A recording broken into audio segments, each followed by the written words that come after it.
Assalamualaikum warahmatullahi wabarakatuh. Kami dari kelompok 4 akan menampilkan presentasi berisi materi Developing and Acquiring Information System.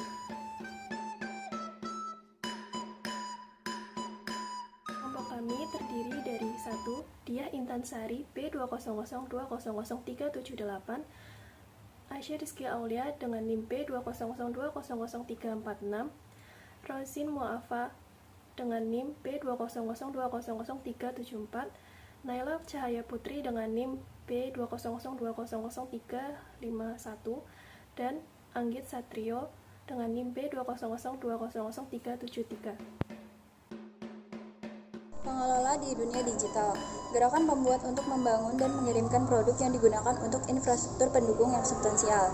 Produk fisik, peralatan mesin yang dibutuhkan, injection molding mesin, dan ruang cukup besar untuk manufaktur, persediaan, dan pemenuhan. Penggunaan terbuka, sumber perangkat keras, dan perangkat lunak, dan antarmuka standar memudahkan siapa saja untuk belajar dan mengembangkan kode untuk mendukung perangkat mereka sendiri. Selain membuat sumber daya seperti printer 3D yang tersedia untuk individu dan tim, ruang pembuat menyediakan akses ke inovator dan pembuat. Membuat kasus bisnis.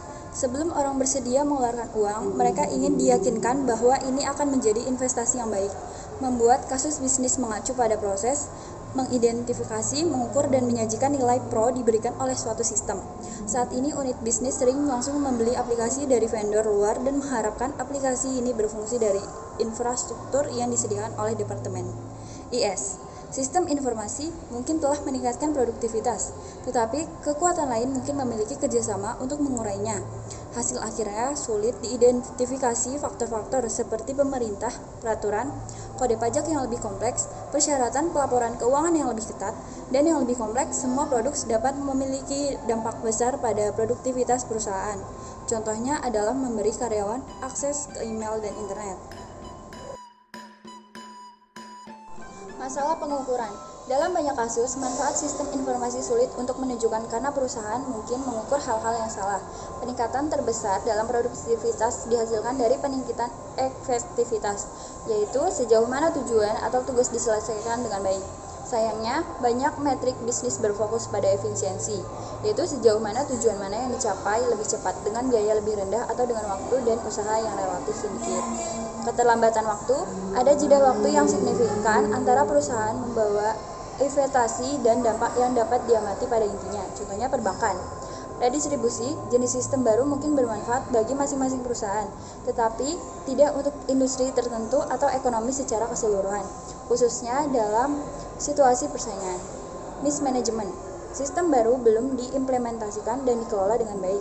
Beberapa percaya bahwa orang sering hanya membangun sistem yang buruk, menerapkannya dengan buruk, dan mengandalkannya perbaikan teknologi ketika organisasi memiliki masalah yang memerlukan teknologi bersama atau solusi proses.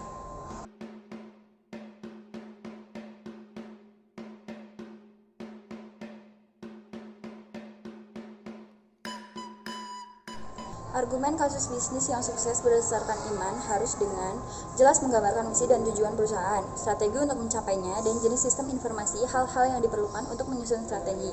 Argumen khusus bisnis berdasarkan ketakutan.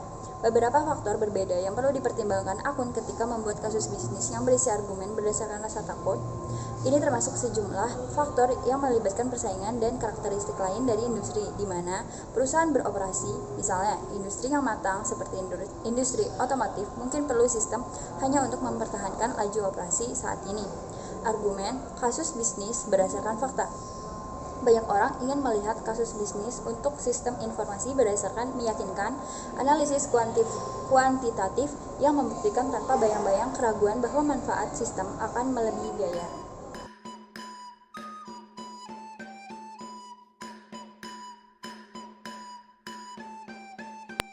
Biaya berulang adalah biaya berkelanjutan yang terjadi sepanjang umur sistem berulang. Biaya termasuk gaji dan tunjangan webmaster dan personel lain yang ditugaskan untuk memelihara sistem, listrik, peningkatan, dan pemeliharaan komponen sistem. Biaya bulanan dibayarkan ke penyedia layanan internet lokal, dan biaya berkelanjutan untuk ruang di mana webmaster bekerja atau pusat data tempat server berada.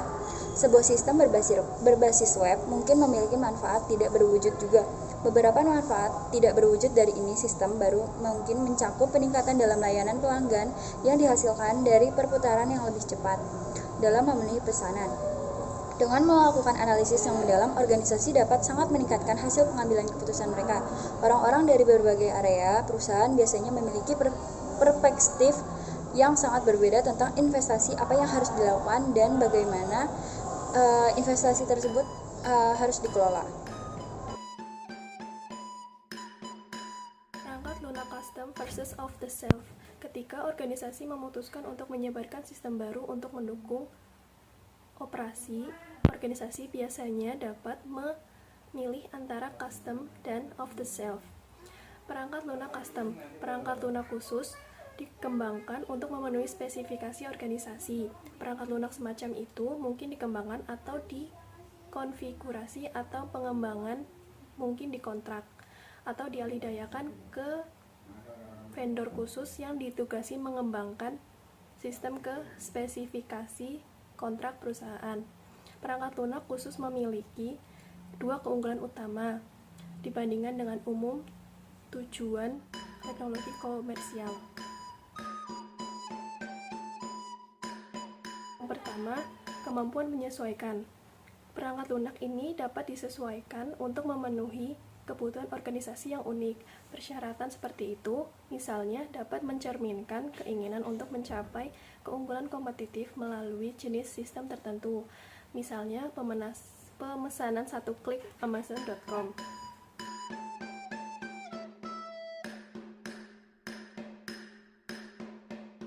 Yang kedua, kekhususan masalah. Perusahaan hanya membayar untuk fitur yang secara khusus diperlukan untuk pengguna. Berbeda dengan paket perangkat lunak seperti Microsoft Office yang mencakup berbagai program individu. Hanya komponen-komponen itu yang benar-benar dibutuhkan dapat dilaksanakan.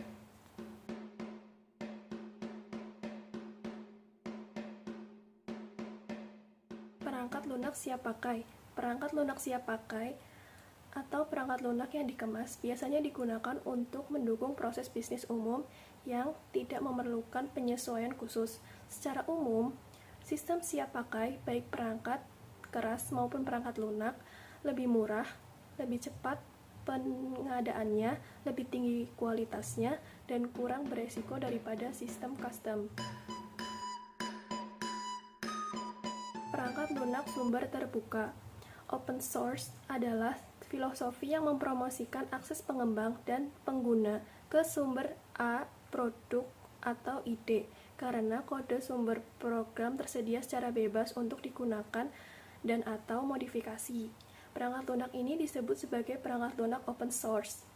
Proyek open source juga menjadi sangat diperlukan untuk inisiatif big data, mulai dari menyimpan dan mengelola sejumlah besar data tidak terstruktur untuk menganalisis data ini. Contoh populer dari open source perangkat lunak aplikasi termasuk browser web Firefox dan suite produktivitas kantor Apache kantor terbuka. Integrasi sistem, menggabungkan custom, sumber terbuka, dan sistem siap pakai. Melalui integrasi sistem dimungkinkan untuk menggabungkan keunggulan unik dari kebiasaan open source dan sistem komersial yang siap pakai menjadi solusi terintegrasi. Misalnya, pengecer online mungkin ingin membeli sistem manajemen persediaan siap pakai dan kemudian menambahkan modul yang dapat dibuat khusus yang dibutuhkan untuk menjalankan bisnisnya setiap hari.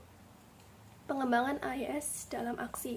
Analisis sistem menjadi mahir dalam mendekomposisi mengajukan masalah besar dan kompleks menjadi banyak masalah kecil dan sederhana.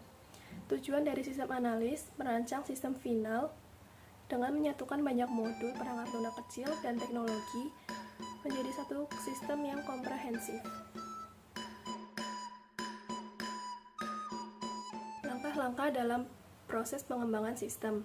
Siklus hidup pengembangan sistem atau SDLC menggambarkan kehidupan sebuah sistem informasi dari konsepsi hingga pensiun. SDLC memiliki 4 fase utama. Yang pertama, perencanaan dan pemilihan sistem. Yang kedua, analisis sistem. Yang ketiga, desain sistem. Yang keempat, implementasi dan pengoperasian sistem.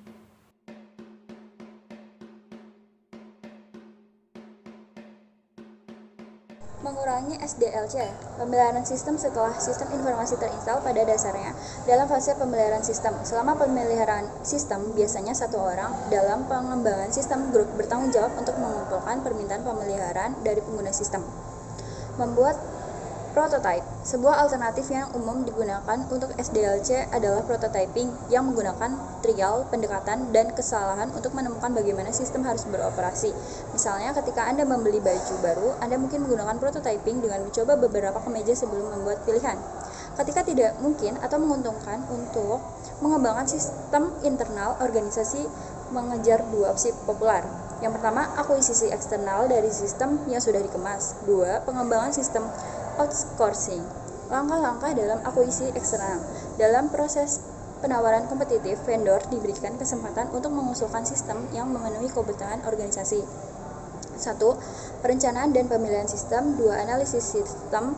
3. Pengembangan permintaan proposal. 4. Evaluasi proposal. Lalu 5. Pemilihan vendor.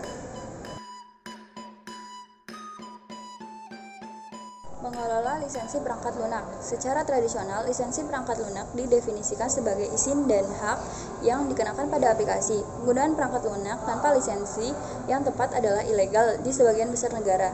Sebagian besar lisensi perangkat lunak berbeda dalam hal pembatasan, mulai dari tidak ada pembatasan sama sekali hingga sepenuhnya dibatasi.